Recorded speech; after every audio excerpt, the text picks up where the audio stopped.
computer is picking up a strange signal. Here, sir, you better take a look at it.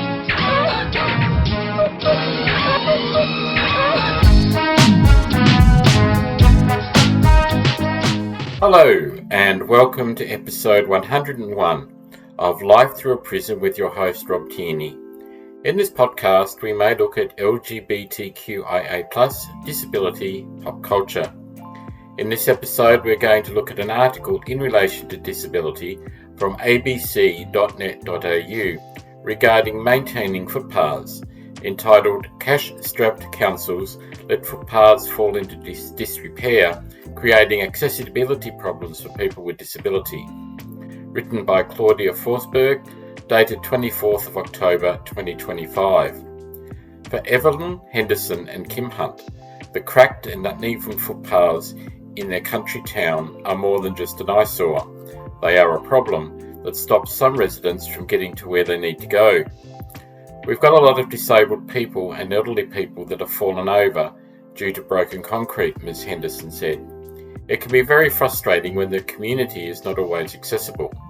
Ms. Henderson and Ms. Hunt have been trying to draw attention to the broken footpaths in their hometown of Storwell.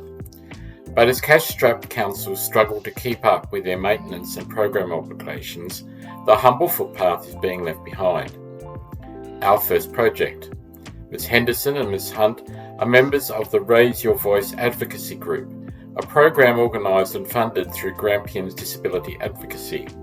Together with other advocates from Raise, they have been asking members of the public to tag dodgy footpaths on the Snap, Send and Solve app, creating posters to raise community awareness and lobbying local councillors. We all decided that we wanted our first project to be to get the footpaths fixed, Ms. Hunt said. We had the Mayor come from the Northern Grampians Shire Council to meet with us, and we spoke to her about what we were doing, and she said it was a very good idea. But with large networks of roads in need of drastic repair, the humble footpath is pushed a long way down the list of council priorities. There's a lot of issues with the state government not funding as much as they used to fund, which means that there's less money for local councils to spend on other things. Municipal Association of Victoria President Jennifer Anderson said, "Sometimes councils do have to make a hard decision to not fund certain things in certain years or to stop providing particular services, but that does not mean that what they are doing is not safe and inclusive and trying to maintain their assets. It is legislated that every council must have a health and wellbeing plan and a disability access plan, which they get ticked off by the state government if they comply," she said. But Councillor Anderson said councils need more funding to help from the state and federal governments to ensure communities are safe and accessible for all residents. Being the closest level of government to the community, we know best the priorities of our community and we can spend money more effectively, she said. How do footpaths get prioritised? Building new footpaths and maintaining old ones predominantly falls to local governments, but prioritising works and construction is a complicated matter. City of Ballarat Director of Infrastructure and Environment Bridget Weatherall said.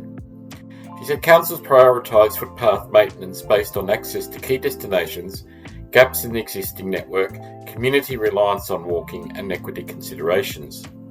Ms Weatherall said Ballarat Council has increased its budget for new footpaths from $1 million to $1.7 million this financial year, while its footpath maintenance budget remained at $1 million. Hopefully, people that don't have a disability will be able to understand what we are doing to help the community and understand a bit more about some of the issues that we face, Ms Henderson said. On a personal note, wherever we live, this is not just an issue for people with disabilities. It can affect everyone. Having safe footpaths benefit everyone. As a wheelchair user and walker user, and in the past electric wheelchair user, footpaths not looked after are another stress we have to navigate to just do something as simple as going out and about.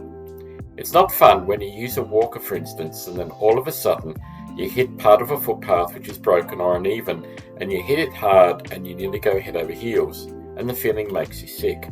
Or using a manual wheelchair and not even being able to go into a city centre, so that when you are trying to go along you have to fight against the unevenness of a footpath, that you are steering yourself in many different directions.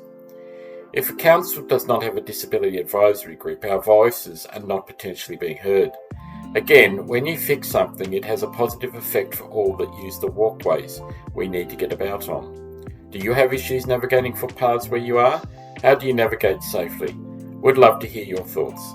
Let's have a conversation. Till next time, take care and bye for now.